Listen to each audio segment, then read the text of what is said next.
The Unnamable by H.P. Lovecraft.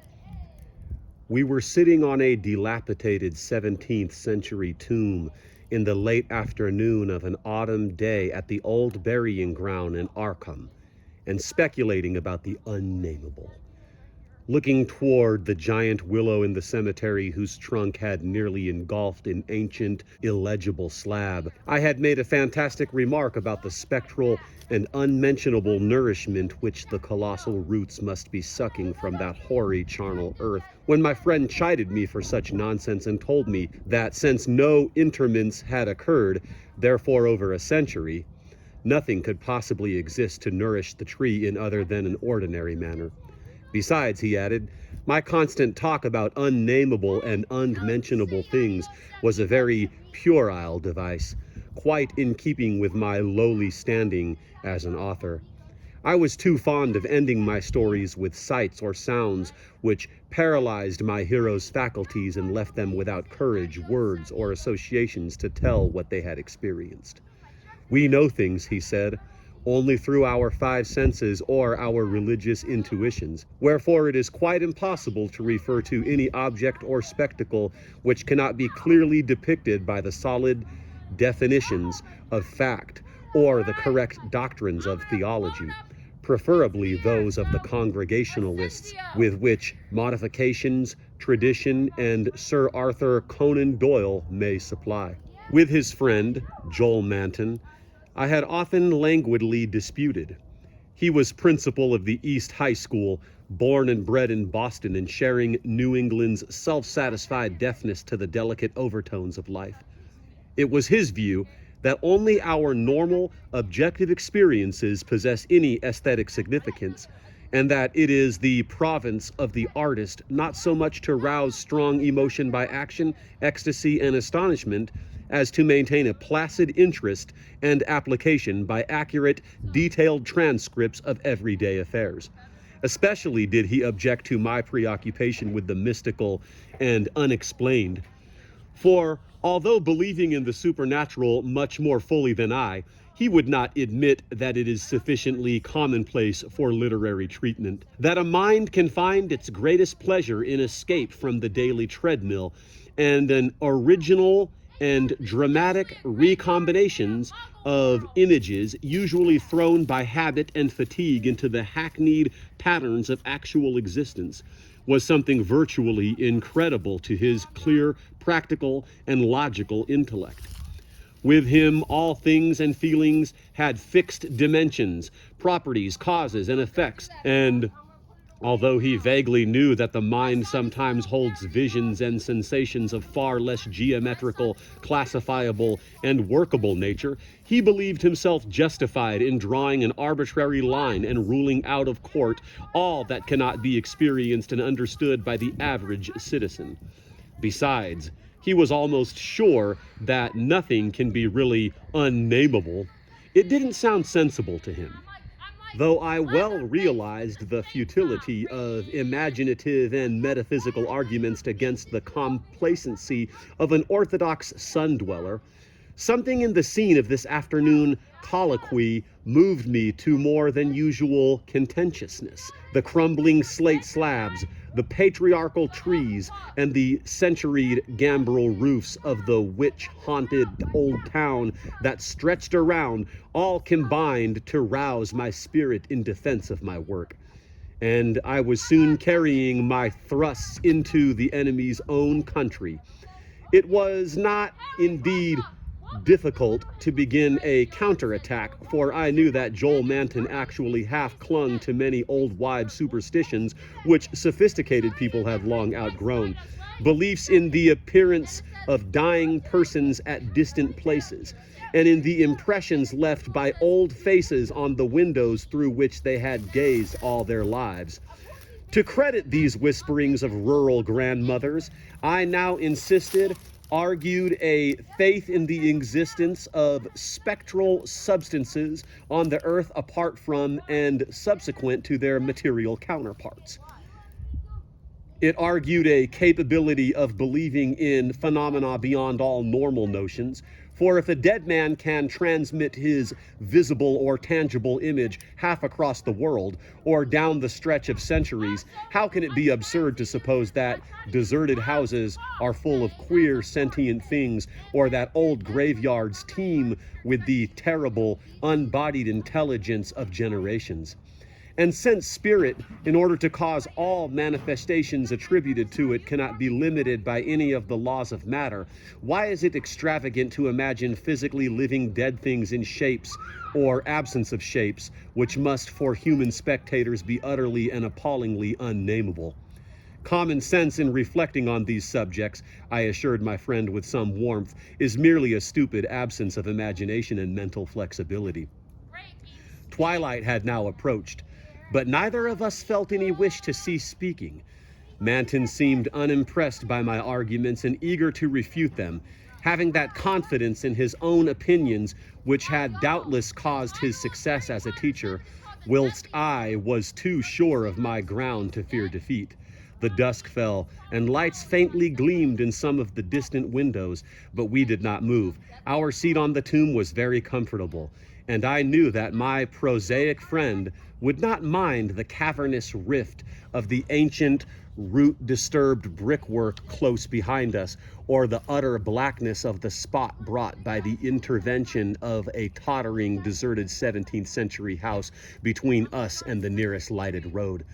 There in the dark, upon that riven tomb by the deserted house, we talked on about the unnamable, and after my friend had finished his scoffing, I told him of the awful evidence behind the story at which he had scoffed the most. My tale had been called The Attic Window, and appeared in the January 1922 issue of Whispers. In a good many places, especially the South and the Pacific Coast, they took the magazine off the stands at the complaints of silly milksops, but New England didn't get the shrill and merely shrugged its shoulders at my extravagance. The thing, it was averred, was biologically impossible to start with, merely another of those crazy country mutterings which Cotton Mather had been gullible enough to dump into the chaotic Magnalia Christi Americana, and so poorly authenticated that even he had not ventured to name the locality where the horror occurred. And so too the way I amplified the bare jotting of the old mystic. That was quite impossible, and characteristic of a flighty and notional scribbler. Mather had indeed told of the thing as being born, but nobody but a cheap sensationalist would think of having it grow up, look into people's windows at night, and be hidden in the attic of a house, in flesh and in spirit, till somehow saw it at the window centuries later and couldn't describe what it was that turned his hair gray.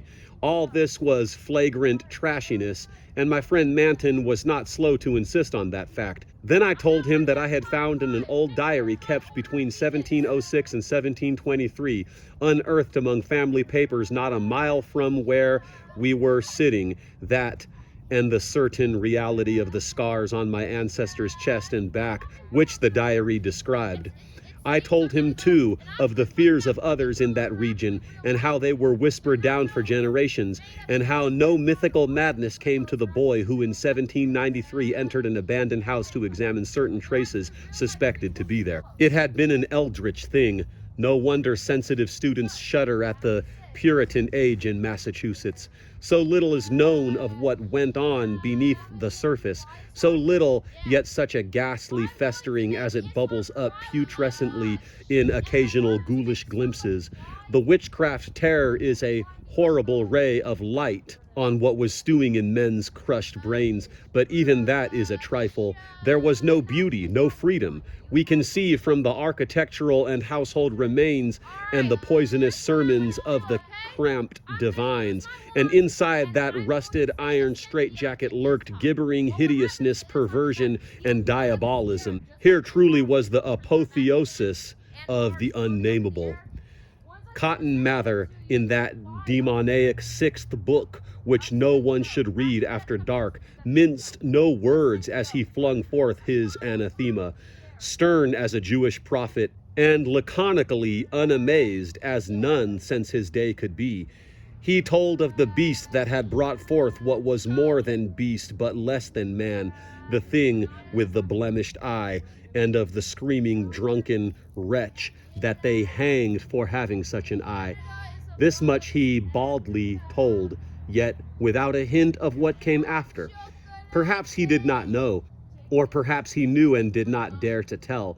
Others knew, but did not dare to tell.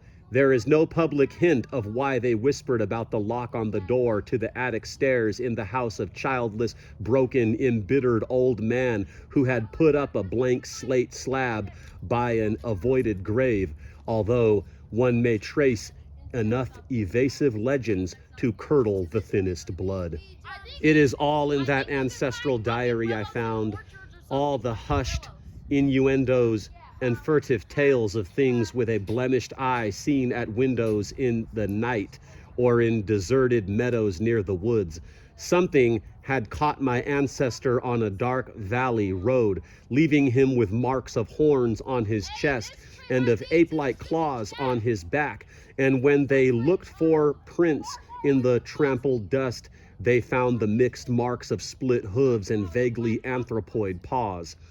Once a post rider said he saw an old man chasing and calling to a frightful, loping, nameless thing on Meadow Hill in the thinly moonlit hours before dawn, and many believed him.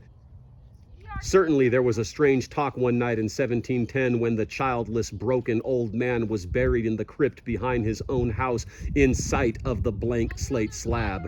They never unlocked that attic door, but left the whole house as it was, dreaded and deserted. When noises came from it, they whispered and shivered and hoped that the lock on the attic door was strong. When they stopped hoping, when the horror occurred at the personage, leaving not a soul alive or in one piece.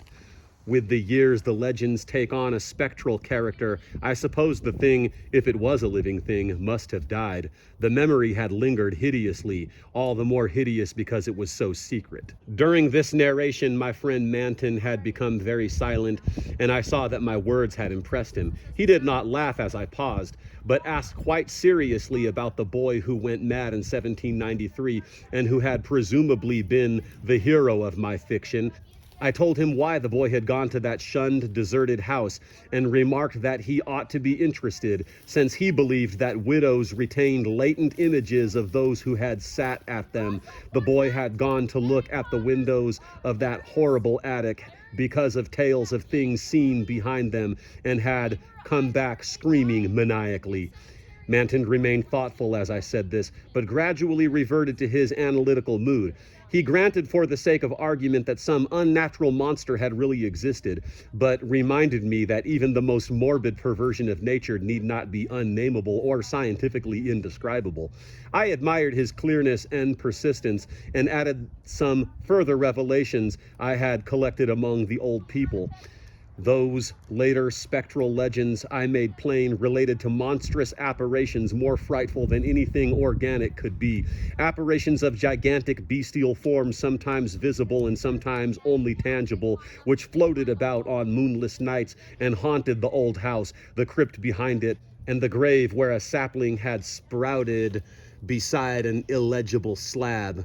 Whether or not such apparitions had ever gored or smothered people to death, as told in uncorroborated traditions, they had produced a strong and consistent impression and were yet darkly feared by very aged natives, though largely forgotten by the last two generations, perhaps dying for lack of being thought about. Moreover, so far as aesthetic theory was involved, if the psychic emanations of human creatures be grotesque distortions, what coherent representation could express or portray such a gibbous and infamous a nebulosity as the specter of a malign, chaotic perversion, itself a morbid blasphemy against nature? Molded by the dead brain of a hybrid nightmare, would not such a vaporous terror constitute in all loathsome truth the exquisitely, the shriekingly unnamable? The hour must have grown very late. A singularly noiseless bat brushed by me, and I believe it touched Manton also, for although I could not see him, I felt him raise his arm. Presently he spoke. "But is that house with the attic window still standing and deserted?" "Yes," I answered, "I have seen it." And did you find anything there, in the attic or anywhere else? There were some bones up under the eaves. They may have been what the boy saw. If he was sensitive, he wouldn't have needed anything in the window, glass to unhinge him. If they all came from the same object, it must have been an historical, delirious monstrosity. It would have been blasphemous to leave such bones in the world. So I went back with a sack and took them to the tomb behind the house. There was an opening where I could dump them in. Don't think I was a fool. You ought to have seen that skull. It had 4-inch horns, but a face and jaw something like yours and mine. At last I could feel a real shiver run through Manton, who had moved very near, but his curiosity was undeterred. And what about the window panes? They were all gone. One window had lost its entire frame, and in all the others there was not a trace of glass in the little diamond apertures. They were that kind, the old lattice windows that went out of use before 1700. I don't believe they've had any glass for 100 years or more. Maybe the boy broke 'em if he got that far. The legend doesn't say. Manton was reflecting again. I'd like to see that house, Carter. Where is it? Glass or no glass, I must explore it a little. And the tomb where you put those bones, and the other grave without an inscription. The whole thing must be a bit terrible. You did see it, until it got dark. My friend was more wrought upon than I had suspected, for at this touch of harmless theatricalism he started neurotically away from me and actually cried out with a sort of gulping gasp which released a strain of previous repressions. It was an odd cry, and all the more terrible because it was answered. For as it was still echoing, I heard a creaking sound through a pitchy blackness, and knew that a lattice window was opening in that accursed old house beside us. And because all the other frames were long since fallen, I knew that it was the grisly, glassless frame of that demoniac attic window. Then came a noxious rush of noisome, frigid air from that same dreaded direction, followed by a piercing shriek just beside me on that shocking, rifted tomb of man and monster. In another instant, I was knocked from my gruesome bench by the devilish threshing of some unseen entity of titanic size but undetermined nature, knocked sprawling on the root-clutched mold of that abhorrent graveyard. Well, from the tomb came such a stifled uproar of gasping and whirring that my fancy peopled the rayless gloom with Miltonic legions of the mishappened damned. There was a vortex of withering ice-cold wind, and then the rattle of loose bricks and plaster, but I had mercifully fainted before I could learn what it meant. Manton, though smaller than I, was more resilient, for we opened our eyes at almost the same instant. Despite his greater injuries, our couches were side by side, and we knew in a few seconds that we were in St. Mary's Hospital. Attendants were grouped about in tense curiosity, eager to aid our memory by telling us how we came there. And we soon heard of the farmer who had found us at noon in a lonely field beyond Meadow Hill, a mile from the old burying ground, on a spot where an ancient slaughterhouse is reputed to have stood. Manton had 2 malignant wounds in the chest and some less severe cuts or gouges in the back. I was not so seriously hurt, but was covered with welts and contusions of the most bewildering character, including the print of a split hoof. It was plain that Manton knew more than I, but he told nothing to the puzzled and interested physicians till he had learned what our injuries were. Then he said we were the victims of a vicious bull, though the animal was a difficult thing to place and account for. After the doctors and nurses had left, I whispered an awe-struck question. Good God, Manton, but what was it? Those scars? Was it like that? And I was too dazed to exult when he whispered back a thing I had half expected. No, it wasn't that way at all. It was everywhere. A gelatin, a slime, yet it had shapes, 1,000 shapes of horror beyond all memory. There were eyes and a blemish, It was the pit, the maelstrom, that ultimate abomination.